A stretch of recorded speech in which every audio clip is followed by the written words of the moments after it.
Hey Amarillo, I'm Jason Boyette, and you're listening to Hey Amarillo, the interview podcast featuring some of the most interesting people and stories of Amarillo, Texas.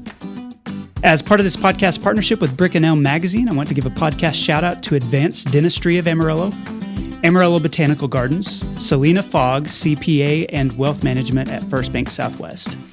The January-February issue of Brick & Elm features the amazing winners of our first ever Brickley Awards, and as a reminder, you're invited to an awards ceremony event celebrating these recipients on February 4th. You can get those tickets at brickandelm.com. I would love to see you there. Today's guest is Chris Griffin, and Chris and his wife Donna are the owners and operators of Blue Crane Bakery on 6th Street, and they were selected as the Entrepreneurs of the Year in Brick & Elm's recent Brickley Awards. And Chris has a really interesting story. Long before he was baking for a living, he was living it up in the nightclub and music scene in the Dallas-Fort Worth Metroplex. And then he was a motorcycle mechanic. And then he worked in the wind turbine industry. And if you're wondering how somebody with that kind of background ended up making really amazing vegan and gluten-free items in a small batch bakery on Route 66, well, that's why this podcast exists. Here's Chris Griffin. Chris Griffin, welcome to the Hey Amarillo podcast. Thanks for being here. Absolutely. Thank you so much. It's a great honor. Well, I'm honored to have you here. I am eager to hear more about your story. And so I want to start with you the same way I start with all my guests. And that's just to ask you why you're here. So what brought you to Amarillo in the first place? That's a good question. I'm originally from Fort Worth, actually a little town called Haltom City right outside of Fort Worth. Okay. I met my wife, Donna, 20 years ago. 21, somewhere around there. It's been a ride, and it doesn't seem like it's been that long. So I tell everybody, if they want to hear it or not, I wasn't born in Amarillo, but I surely got here as quickly as I could. And I just love Amarillo. Did you go to like high school in Haltom City? I went to Haltom High. Okay. To much of their dismay, I did graduate. It took me a couple times, but graduated in 85. My first real job was Budweiser Beers, Benny Keith distributor. I was a keg guy, about 19, and it taught me the ins and outs of life. There in the Metroplex area? In Fort Worth, okay. Yes. I met my wife, and I was currently in the nightclub business, and she persuaded me to move to Amarillo. And it didn't take much persuasion. It's unique. I had everything I needed in Fort Worth, or I thought at the time I did. And she's like, well, why don't you come up to Amarillo? It's very windy, it smells a lot, and you won't have the comforts of home, but me. And there again, it didn't take much persuasion. And I moved up here, and we've been flourishing, if you will, ever since. What year did you move here? I moved here, almost 2005. Okay. And my parents didn't understand. I don't think a lot of people understood.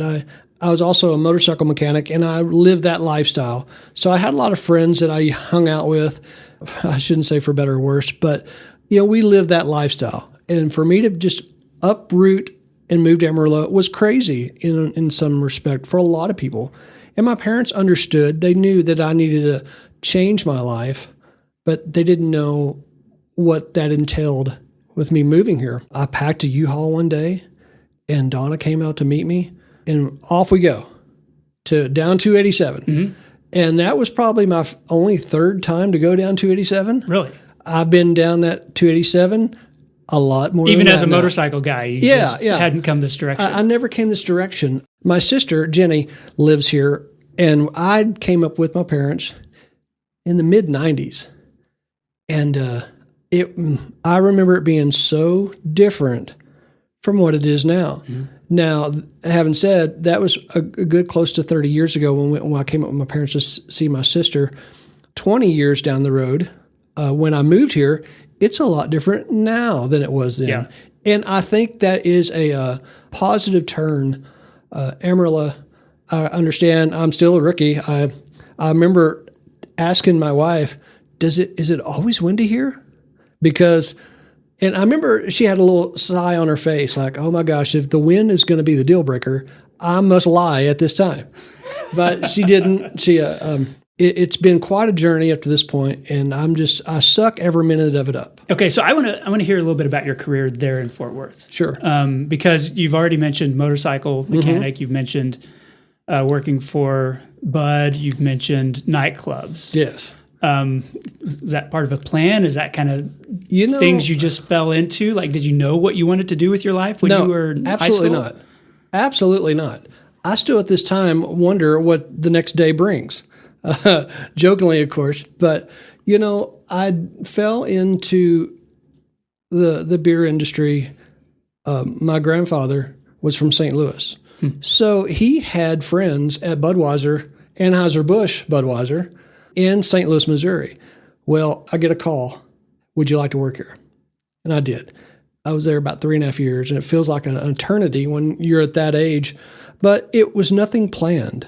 So I had a couple accidents with the company. And back then, you could probably have up to 2 or 3 incidents in a truck and go back to work. Yeah, because you're out delivering stuff in all the crazy driving of Metroplex. And I was at working nights. My one particular area was north side of Fort Worth, and that contained the stockyards. So I was the bud man in the stockyards. And I just thought it was the great thing ever. And if you ask my wife to this day, I know she's smiling right now when she hears this podcast, because I talk a lot about that job, because it was a coming of age kind of thing. It was my first real big boy job, so to speak. So I had a third accident with that company, and the insurance released me. Said, okay, it's enough. I had a hard time finding my way after that. I was making more money than my mother was at the time, and she was a paralegal at a prominent attorney's office in Fort Worth. So I lost the income. So I didn't know what I was going to do. So I had a few jobs here and there, and it never worked out because I was comparing things to my previous career. So that went on for, it seemed like, a good while. In reality, it was probably 2 years. And then I got a position. I was drowning my sorrows in the stockyards of Fort Worth. My roommate at the time, his name is Michael Franklin, this great friend of mine. Well, I was going up there and having alcohol and just thinking the world's coming to an end. Yeah. Well, somehow or another, I became a DJ at a place called the Cadillac Cantina. It's still there to this day. The building's 140 years old. It recently burned a few years back, and they built it back up. So it got me in the door. Just because you were a regular there? Yeah. And they said, it's like, hey, I need a DJ up here. Can you put records? And there was records at the time. Yeah. Can you put a record on the turntable and not talk too much? Well, as is anybody that knows me, not talking too much is a challenge. Yeah, that was the hardest part of the job. Oh, yeah. So I did that for a while, and then I had another opportunity, another nightclub. And I started DJing, and I quickly just really got attached to it and became an entertainment director. And I was probably 23 or 24. And that job, that line of work, went through off and on 18 years. I would go through it for quite a while, and then I would step out. I'd say probably in 97, 98, I was done with the nightclub scene, if you will. I was in Dallas. I was making wrong choices. I was living life very fast, multiple cars, the whole bit. It was just totally irresponsible. Entertainment director, like you were bringing bands into these nightclubs or musical acts, like what? Yes. So I was bringing music in, and I was also playing music. Okay. So entertainment director is a very loose term. Where I was at, I ended up getting back out. So that's when the motorcycle thing came into play. 1998, not 97, I went to Phoenix, Arizona to become a motorcycle mechanic, just on a whim. I didn't know why I wanted to do it. I'd had motorcycles in my background. My dad, he's a retired cop, but he's been riding motorcycles every day of his life, motorcycle escorts for funerals, stuff like that. So it was in my blood, right?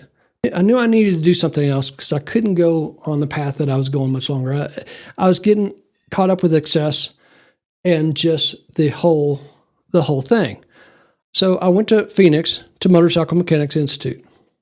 So I think I was there for a year and 2 months. I want to think for a good 5 to 6 months, I was just drying out. It came to reality that I'm in Arizona and I'm by myself, and I had friends that I met. So long story short, I got my degrees in Harley Davidson, which there are technically a thing. Yeah. And I got out of school and went right back to Fort Worth and worked at a dealership, Harley Davidson dealership, for a couple of years. It became like, it was very sterile. We were listening to Madonna and Prince all day long on the pop stations. It was very out of character, but it doesn't seem like a real Harley sort of. It's like, this you need to move your toolbox so we can polish the floor here in a little while. That actually happened, but it was a good eye opener of what I signed up for. Mm-hmm. So I was there for a couple of years, and then I realized I'm tired of changing tires and electrical components. I want to do something else, but in the same industry. So I got a job at a place called American Iron Horse Motorcycles. And that was right around 2000, where the big chopper scene was coming out of California, with Mr. Jesse James steering the helm on that, And I worked there for a few years and got a lot of experience, and I was good at it. I liked what I did. I worked there for about 4 years, and then my old past came back and knocked on the door again. So I went back to the nightclub. I was just totally burned out of the motorcycle thing, and I wasn't making much money. It's a glamorous kind of thing in a way, but the money's not really there unless you own your own gig and stuff like that. So I went back to the club. That was about 2002, almost into 03, and my old demons started haunting me again. And this time, you were back in the environment. I was back in the environment. Easy, right? Yes. And I was working for a local band, a very famous band, and they owned half the club. What was that band? The band was called Pantera. Okay. And people will have heard of them. Absolutely. So, funny story, me and Dimebag, Daryl, Rex, and Vinny, we were all pretty good friends. It just so happened that we were in the right time, and we all lived close by. They'd play this old little place called Joe's Garage. Oh my God. It was a cool club because there was a lot of people going in and out of there, a lot of really up and coming. I seen Metallica in there, and they were barely signed, and they were just walking around the club watching the guys play. So anyway, years go down the road, and they buy half of a nightclub, and I started working for them. And it was, I'm glad I'm still alive. But it's weird how fate works. It's weird how the good Lord works, because I work in the club scene again, making a lot of money and doing the whole thing again. And I meet my wife, Donna. Okay. And I meet her online. And it was MySpace. It wasn't Facebook at the time. I didn't. So she was living in Amarillo. She was living here, yeah. I met her on a website called, it was rockerlove.com. Okay. Oh my gosh. It's like farmersonly.com, but for what you were doing, right? So you couldn't put it any better. That's exactly what it was. So I met her, and we're getting along quite well and talking. We hadn't met each other face to face yet. And she goes, one day she pops up and she goes, "Hey, funny story." As people can't see right now, I'm heavily tattooed. I can cover up quite well. But she proceeds to says, "Funny story, my husband tattooed the whole left side of your body." Okay. We took a right turn, but we're still going forward. And come to find out, it was my tattoo artist's ex-wife. Okay. And it's funny how that goes. We proceeded to keep talking. And I had started having enough of the club, seeing I was partially living in Deep Ellum at the time. So I think when she proceeded to tell me, "Okay, it's time to go, Chris," and I'm like, "Okay, yeah." And that's where that lies into, people didn't understand why I was leaving. It was something else that was pulling me to Amarillo, and that's the fate. That's our lives. Me and my wife and my kids. That they're around us. We're around them. Our life and with our children and our grandkids now just circle our lives, and we wouldn't have it any other way. There's a lot of stories about, and this is a contemporary thing, about how relationships, especially with young men who kind of don't know what they're doing, don't have a purpose, that can give them the right kind of stability, kind of help them figure out, okay, this is what I need to do. I need to work on behalf of my family. I need to have a plan. Like getting involved with her, moving to Amarillo, leaving behind a lot of those bad influences, like it kind of gave you the stability that you'd been chasing after. Is that accurate? I think that's very accurate. Now, I would have friends come up here from time to time, and they would pop up like, "Where'd you go? I'm here now. Let's go ride our motorcycles and be irresponsible in Amarillo." And that finally, that kind of dissipated. And it was it was something else calling, saying, okay, we need to progress in life. This is your past. To tell people my previous life, as far as being almost a rock star in my own right, to everything that we did. I lived on a boat in my early 20s on Lake Eagle Mountain. I had a condo, a boat, 3 cars. I progressed, and I didn't realize what I needed, what Amarillo and my family was able to give me. Okay. So my father and me, it's complicated. Let's say that. My mother raised me in Fort Worth, late 60s, early 70s, in the south side of Fort Worth, where it was not very safe for a single woman to do that. So he was there here and there, and it's been like that our whole lives. And that is what it is. We tried to reconcile when my young son Jude was born. He's now 12. It just didn't seem to work out for one reason or another. So I guess what I'm getting at is I came here with a lot of support and never knew it. That being said, my father-in-law, his name's Michael Sandorsky, my mother-in-law, my mother-in-law, Kathy Sandorsky, were right there to pick up another deal of support that I didn't know I needed. Okay. Of course, my parents are back home in Fort Worth, Colleyville, actually, and they had recently just now moved here to Amarillo. Okay. I'm so excited and blessed to have my parents here. I could blubber like a baby almost right now to tell you how excited I am for, everything to come into play, and now we're all here. So I didn't know the stability that I needed until I needed it and got it. Yeah. Okay. So people who know you have still not heard anything about baking, as you're talking about your career. Yes. So people who know you now probably know you from Blue Crane. Tell me how that happened, because you came here, you were still repairing motorcycles. Yes. So I got here and I didn't know what to do. I had a job lined up and it fell through. Well, I had to find another job pretty quick because my money and my savings were depleting quick. I found a job with motorcycle department, a motorcycle shop in town, Bo Pearson. He is a minister at Hardcore Motorcycle Group Ministries. They have a place right off of Nelson and 10th, I believe. Anyway, Bo gave me a chance. He saw something that I didn't even really see myself. So I went working for him. And it's just such a great man. Bo and Debbie are incredible people. He's still a motorcycle mechanic here and there, but it wasn't paying the bills as much as we'd like. I had to leave. I didn't want to leave. He didn't want me to leave. So someone said, there's a place out next to Pampa, close to Pampa, called National Oil Well Varco. And they're looking for welders. You can weld, right? Oh, yeah. I've been welding for years, which wasn't the case, but I'd had welding in my background, or so I thought. So I went to National Oil Well. They hired me. I had to take a welding test, which I'm sure I flunked at the time. But the guy that was testing me had a couple motorcycles he needed repaired.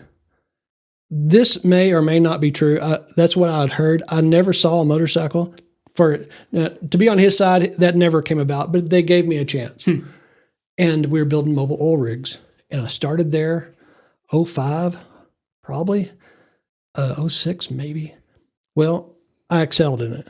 And my demeanor, I've never really met anybody I really didn't like. Mm-hmm. Always there to help. It's just how my mother raised me. Help as much as you can, and if you can't help, find out why. So I was there working on mobile oil rigs. That went for 10 or 11 years. I start seeing all these wind turbines popping up there all over town. My wife, there is a new program at Amarillo College, renewable energy. I think you should take it. I thought she was out of her mind. I'm like, I don't know about that. I think I could do it, but I'm not sure. So I was welding at National Oil all day. Then I'd go to school at night. Okay. I got an advanced certificate. I was going for associates, but I didn't have that patience. And I have adult ADD, which is unmedicated because I don't like that stuff. And so it was hard to keep my attention on anything. So I got out of the program and went right back to National Oil because the turbines weren't in town. So I had an old car I sold to a friend of mine. And he's like, I'm going to work for this turbine outfit in town. They're putting turbines all over the place called Vestas Americas. I'm like, you know what? I think I have a certificate for that. I forgot about that. So lo and behold, I get a job at Vestas Americas. I think they hired me. I was probably 48 at the time, 48, 49. They hired me because I had a lot of experience on mechanical stuff, with motorcycles, with hydraulics, with welding. But I also had a way and a knack to be able to keep everybody in check without being non-polite. So there's a lot of kids in that industry. So I think I got hired a lot to as the mature guy. I can't say this, but I'm going to say this. I still have a lot of friends out there that are in that industry, and I think I got hired to keep everybody in check. I don't want to say kids because they were early 20s, but they were great men in their own right, and still most of them are in that industry today. So I go a year into that industry and have a heart scare. I have a health scare. I was having problems eating on lunch break, 300 feet in the air. I'd feel something in my throat, tickle my throat. It was my aortic valve. I went to two of the best things I ever did in my life is I told my mother about it, and I told my wife, Dawn, about it. And it's like, okay, you got to stop. Let's go to the cardiologist. I'm like, I don't think so. I think it's going to be okay. Sure enough, long story short, it wasn't okay. And it was just a tickle in your throat. Like it wasn't it wasn't pain in your left arm or shortness of breath, any of that kind of stuff? Absolutely not. It was nothing that you would think, my leg's going numb. It was none of that. It was just something that felt when I ate. One test became more and more important than the other, sense of urgency, if you will, over my cardiologist. And long story short, I'm in Dallas, Baylor, Dallas, getting open heart surgery 7 years ago. So I get cleared. They clear me. Come back home. You're clear. Insurance says you can climb up that tower. You're good to go. Well, no, I'm not. So I went back. I resigned from Vestas, which in hindsight was a mistake, because I went back to National Oil and they're on decline. They were selling that company in Pampa. They're from Houston. I got released from that job. But what I did was 2 months before I was released, Donna came up to me and goes, Chris, I think we need to open up a bakery. Like, I don't know. What? I mean, I know how to cook. I know how to bake. We all learned how to bake as kids in our family. But I didn't know if I'd do it. I never thought about it as a job. And she had a bit of an entrepreneurial background too, right? Yes. So she does. And we have a salon right next to the bakery. She's been a hairdresser for almost 30 years. She's had the salon for a good 15 or 16 years. 2 historic places on 6th Street that we love so dearly. And we got a new mural from Blank Spaces not too long ago, and those people are incredible. Why did she think baking, though? Like where did that come from? That's a good question. She's all like, we need to open up a bakery. There's not a bakery on 6th Street. We have this other property that just came available since we had them. We've had them now for 15 years, but up to that point, it was the Roseberry, which Dirk and David are good friends of ours that are now down the street. Before that, it was Kelly Fink's private tattoo studio, and she's passed, unfortunately, a few years back. So this little building has been everything, and I mean everything. So she's like, we have all these family recipes. I have my mother-in-law's family's recipes. We have our own. Let's do it. And I'm thinking about it, and And just like everything else in my life, now that I think about it, it's like, well, okay, let's do that. I don't know if I'll be any good at it. I love to bake. I love to cook for us, but I don't know if we can pull it off, so to speak. And she's like, well, let's just trust it. Everything has kind of the stars have aligned all these years. Let's just try it. And we did. So. And you guys started like out of the gate. You weren't just trying to be like every other bakery. I mean, because correct. You focused on sugar-free baking or gluten-free because your diet had changed as a result of your health scare or the recovery from it. I mean, was that part of the? Well, my diet should have changed. Okay. So it was. It took a while and years to go by. Now I'll be 58 in March, and my youngest is 12. The blessing of my life, but still, all that didn't. I was so hard-headed that it didn't make a difference, through the years. But we started up, and it's kind of funny, how you get those pictures on Facebook of the timeline stuff. Yeah. I'd got one a while back, and it was the first day that we were open, and we had like 4 items in our cooler section, which is now, 7 or 8, of course.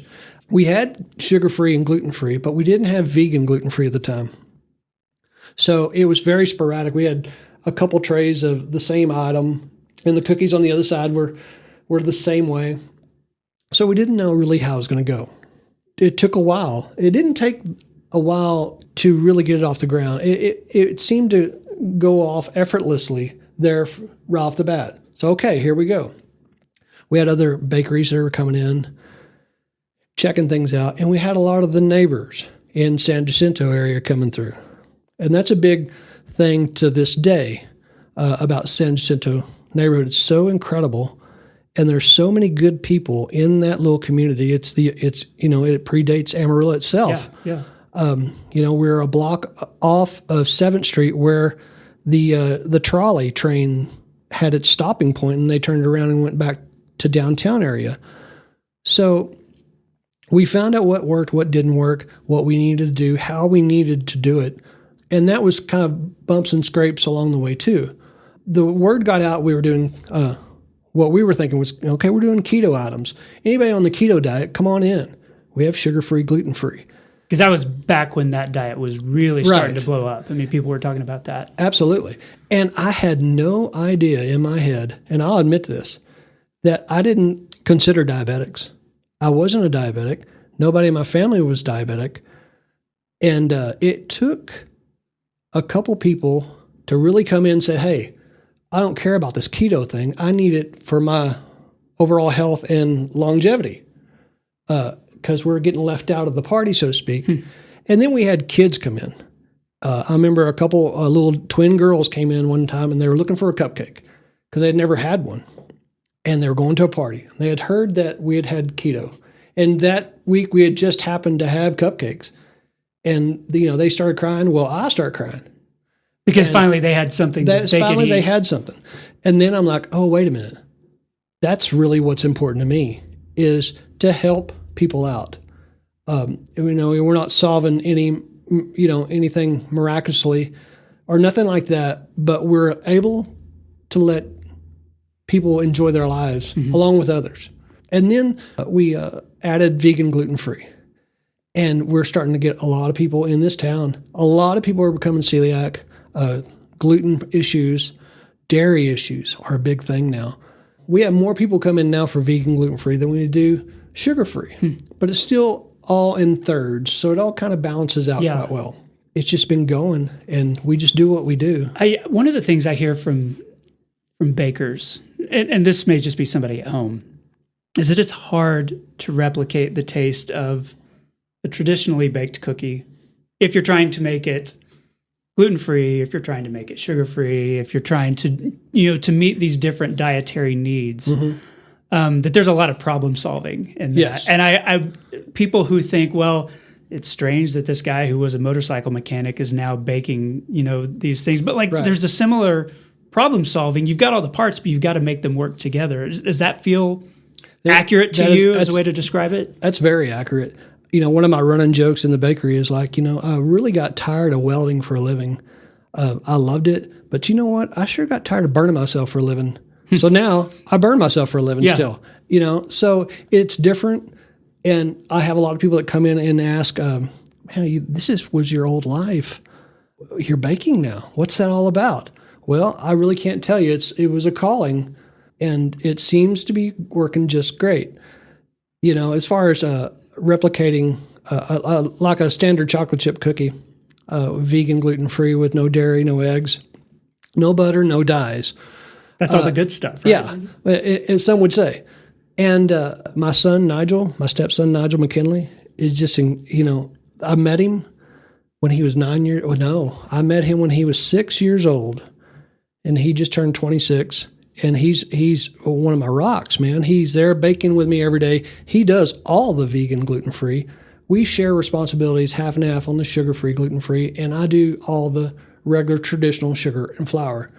And he is so spot on what he does.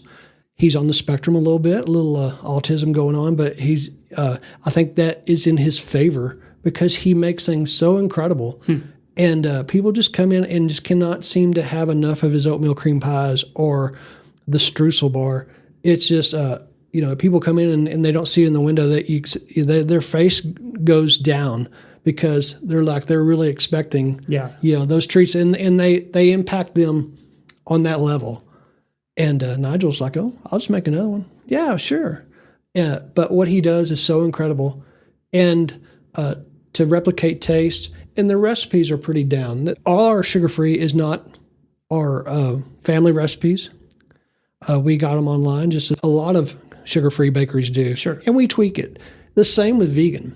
Now, so there's some vegan stuff that is family, but we, instead of using butter, you use plant butter. It's a different texture, but yada, yada. The chemistry, it's all still there.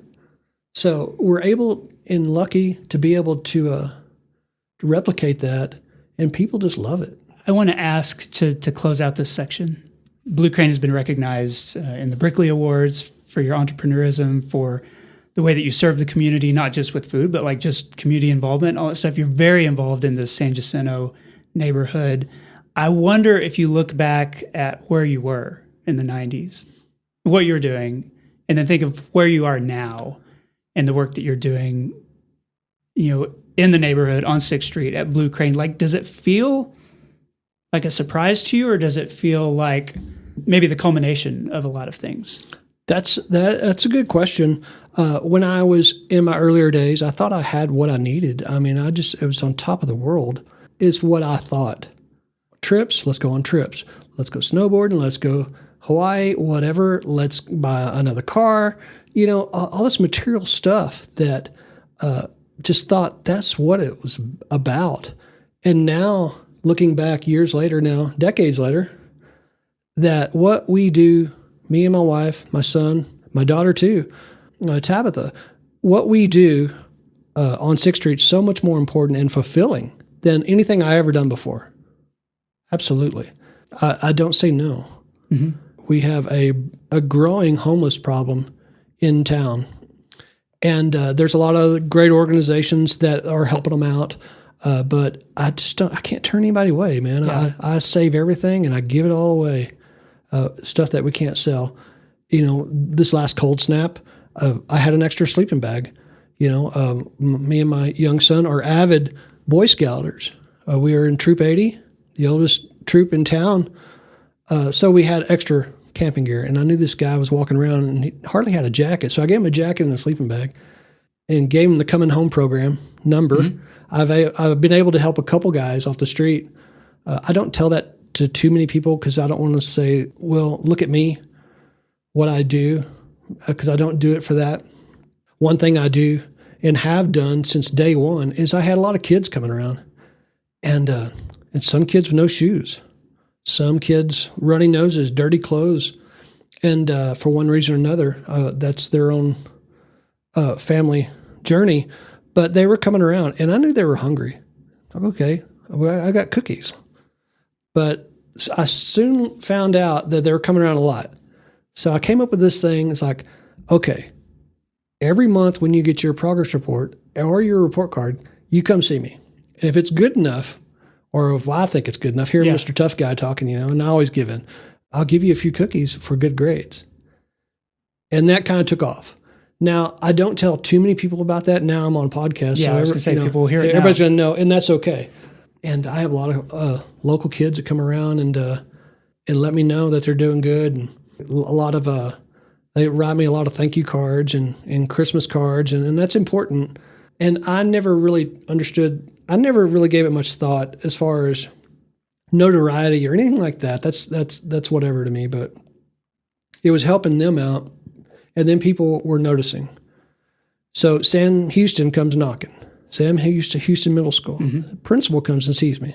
Says, "Hey, we hear that there are kids coming to the bakery with good report cards.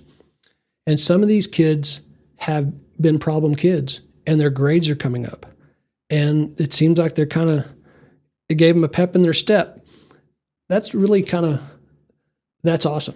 That's an incredible thing that may or may not be happening. I think it is. I don't go in depth on that because I'll see kids and then I won't. So I think they start falling off on their grades and I'm not going to come around, but then they do anyway. But they asked me, it's like, "Hey, well, we have this a community board. Would you like to be a part of it? We have heard that you care about San Jacinto, not just the kids, but you care about the neighborhood so much. We would like to invite you on this community board and see what you think. We can pass ideas around what might be able to help, what improvements might need. Would you be interested?" Absolutely. It was such an honor for someone to come up and say, "Hey," because I'm just a cookie guy. I make brownies and I make smiles and an occasional Pop-Tart. But for someone to take notice, like, "Look, you have something going on here and we'd like you to be part of, we would want your input on a few items." So it's so incredible. It was out of the blue. And to think about it now of just how it's all gone, like you said, it's like my life before all this, my life now, it's a blessing. This episode of Hey Amarillo is supported by Lazy Boy Home Furnishings here in Amarillo. And you probably know Lazy Boy is a national brand. You know about the recliners. But its Amarillo store is independently owned and operated by the Hawkins family, and they live here in town. And this store offers a lot more than just recliners. Amarillo's locally owned Lazy Boy Home Furnishings has a ton of products in stock. They're ready to take home or deliver today. So go visit the Lazy Boy of Amarillo showroom today at 3636 Soncy. That's 3636 Soncy. Okay, I'm back with Chris Griffin. Chris, this is the part of the show I call 8 Straight. 8 Straight is sponsored every week by Panhandle Plains Historical Museum and Canyon. It's the largest history museum in Texas, and its collection includes the Panhandle Petroleum Story, which applies to a little bit of your history. Yeah. It's a huge exhibit about the discovery of oil in the Texas Panhandle in the 1920s and how oil exploration and the industry transformed life in this region. We're avid members. Yeah, are you? Yes. Theodore Roosevelt's personal shotgun is on display. My young son Jude, that's one of his favorite things to look at. He's an avid gun enthusiast, I guess, if you will. But that's an important, special museum, especially Pioneer City of all things. Yeah. It's great. Yeah, there's so many different things there. So you can see the petroleum exhibit and learn more at panhandleplains.org. Okay, first question. This is one that I ask all my guests. When you think of Amarillo 10 years from now, what do you hope for? It's flourishing, and it is flourishing at a rate that is not alarming, but it's surprising. You can see it in the roadways as far as traffic goes. We're getting more services. And I'd like to, hopefully in 10 years we see more of that. Towns keeps going west of Soncy, and God bless that.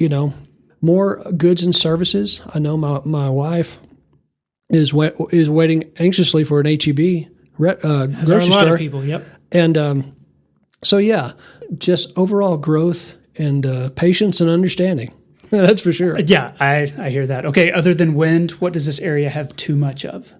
I know this has probably been addressed before, and I'm not sure if it has or not, but it sure seems like we have a lot of coffee.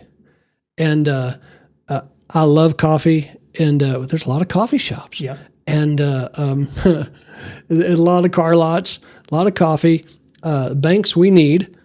Just put that out there. We're avid Amarillo National here. It almost seems like we almost have too many food trucks. Dare I say that? That is, yeah, you're the first person to say that. There's a lot. Because we did not have hardly any for years. Correct. Until the city made the regulations work. Right. And now, like, I keep seeing, I feel like I'm on top of it. Right. And I keep seeing new food trucks. I'm like, I've never seen that before. So one thing quickly is I'll say is me and my brother, Kurt's been gone for a good while. I bet he passed a good 18 years ago. And we were baseball fanatics as kids. We played baseball. That was our jam. And to have Hodgetown in Amarillo is incredible. We threw out the first pitch at a Hodgetown game. It was this summer. Okay. They were supporting, highlighting small businesses, and here we are, Blue Crane on the big screen. And I made it across the plate. Yeah, that's all you can ask for. But the good thing about Hodgetown is, we can get in our seats in 20 minutes from the house. Yep. And we can get back home in 10. And you can't do that at a Rangers game back home in Fort Worth, Arlington. But growth is good, and I'm looking forward to seeing what the future holds. Okay. What does this area not have enough of? At the moment, it almost seems like patience. It seems like and the world's crazy. Since COVID and through COVID, that was another interesting part of the bakery, as it was for a lot of businesses. But as far as what we don't have enough of, that's a good question. I think we have everything we need. Okay. What we want, as they say, is another issue. But as far as what we need, it seems like we're getting more health services for mentally challenged or mental disorder. That seems to be on the rise. We probably need a little more of that. Yeah. As far as, there's a lot of kids out there. There's a lot of kids that need help. And luckily for us, that's coming up as well. Okay. You mentioned coffee. Yes. What's your favorite local coffee shop? It'd be 806. All right. We right get there on 6th Street. Jason and Courtney down there own it. We get our coffee from them. That's not the reason it's my favorite.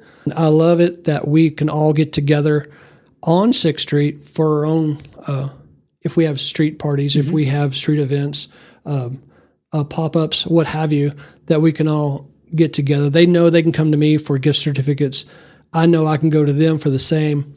It's us getting together in time of need or not, but just all us being as a group on our own little street. Right. And it's another business that really invests in that neighborhood. Yes, they do Creepy Crawl every year, and that's a huge thing.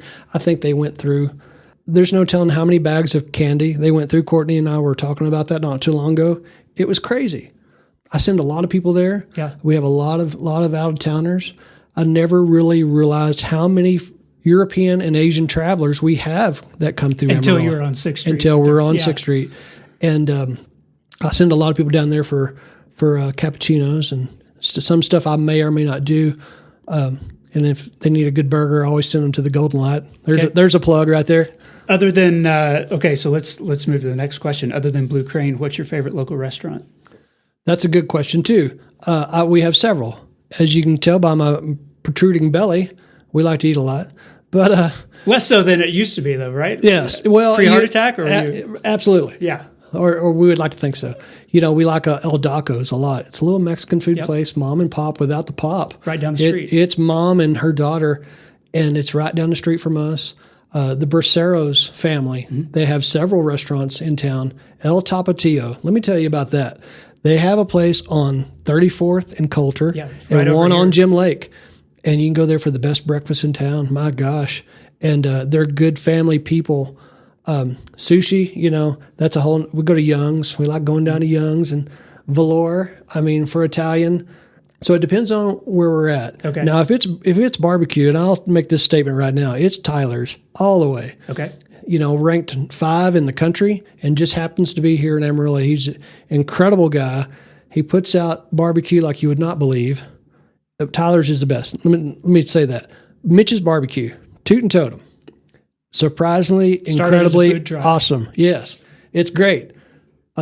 We eat there a lot too because it's close to the house, but it's really good. And Soulmate Kitchen is a food truck. And Soulmate, if you're listening, I love y'all. You know I do, because I call every once in a while for the spicy pork. And it's just incredible. Okay, what's your favorite local nonprofit?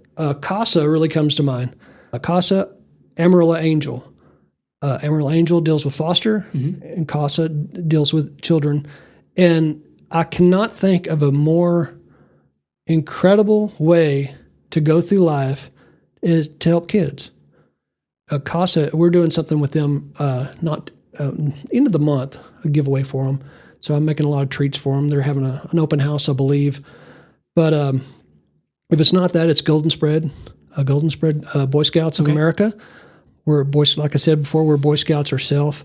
There's a fundraiser lunching March the 4th. You can get tickets at the Golden Spread off Jim Lake. There's a little plug, but it's so important with Boy Scouts because it just turns young kids into great adults with great manners and great knowing of the outdoors.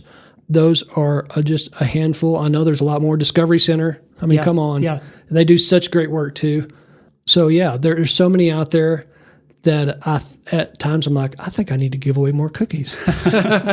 Okay, what's the most underrated aspect of living here? I think the underrated aspect a lot is just how friendly people are. Now, we're having a lot of people that are coming in from the West Coast, and they're selling their property, luckily, getting out of harm's way now. My gosh, with all the California fires. And I'm not saying California in particular, but there's a lot of Californians that are moving here. They're just struck on how polite people are. And it's true. Back home in Fort Worth, no one really nods at you anymore or gives you the little hand sign driving by, or just the overall politeness in everyday world, at the grocery store or at the Walgreens or what have you. Here, I can strike up a conversation with just about anybody. And I've had that talent for my whole life. I speak more to elderly than I do my own age because we get along and we have you can just strike up a conversation with anybody. And the politeness aspects kind of throws off people that are not from here. Like, are we missing something? Why is everybody so nice? Yeah, they're suspicious of it. I hear that a lot, but it's like, hey, that's just who we are. Okay, last question. When was the last time you visited the Big Texan? Big Texan, wow. 2 weeks before Thanksgiving. Okay. I got the full order of calf fries. I got an extra cocktail sauce, and me and my wife shared one of the bigger steaks. I don't get the biggest steak because I walk out waddling. And then we're leaving, and my wife's like, hey, we need to go get one of those red velvet cakes. Well, if anybody knows, the red velvet, all the cakes there are like half the cake. Mm-hmm. Yeah, it's a large portion. So we got a good square of chocolate and red velvet, and then we were miserable for the remainder of that next week. Now, having said that, I think it's on the calendar to go back because we go to Big Texan quite a bit. Okay. And when you go up to the counter and they ask everybody the same question, where are you from? It's like, oh, we're from here. Well, sometimes the girls up front they look at us kind of odd. Surprises like, them a little bit. Are you serious? You're from here and you're here. It's like, well, yeah, absolutely we are. We love it. Okay, so that's the 8 straight questions. I like to close by asking my guests to endorse something. So what's one thing you would like listeners to know about or to experience? If you're not from here, it's Paladura Canyon. It's such an incredible resource that we have. All the outdoor things that we have to do here is just astounding. And I had no idea really when I moved here because I was still coming off that motorcycle thing. And it's like, okay, I'm going to ride my chopper down the street. But I had no plans on getting on a path on the dirt and taking a walk, taking a hike. So as far as that, it's just like all the incredible things we can do outside and just the overall camaraderie of everybody else out there with you. It's just it's a good little secret little thing. If you don't know about Amarillo, it's just the people that you encounter in your everyday life, for the most part, are just incredible humans. Yeah, it's just it's such a special time. And with my kids growing up too, my granddaughter's 7, Jude, my youngest is 12. We're getting to experience this all over again. My first set of kids, and Nigel and Tabitha, we did a lot of things when they were growing up. So now we're getting a second round of it, and just all the things that are at our fingertips that we can do. it's just an incredible time. Okay. Chris Griffin, thank you so much for being on the podcast. I sure appreciate it. Thank you so much. And that concludes the episode. I want to say thanks to Chris for the interview. Of course, you can learn more about Blue Crane at bluecranebakery66.com. Their products are amazing. Thanks to Lazy Boy of Amarillo and Panhandle Plains Historical Museum for supporting the podcast, and to Angelina Marie for editing every week. And thank you for listening. Hey Amarillo exists on a weekly basis because of listeners like you and the local people who support it financially through patreon.com/HeyAmarillo. Hey Amarillo's executive producers include Patrick Burns, Jason Burr, Katie Linger, Corey Burns, Josh Wood, Wes Reeves, Cindy Graham, and Barbara and Jim Whitten. This has been episode 389. My name is Jason Boyette, and I'll see you next week.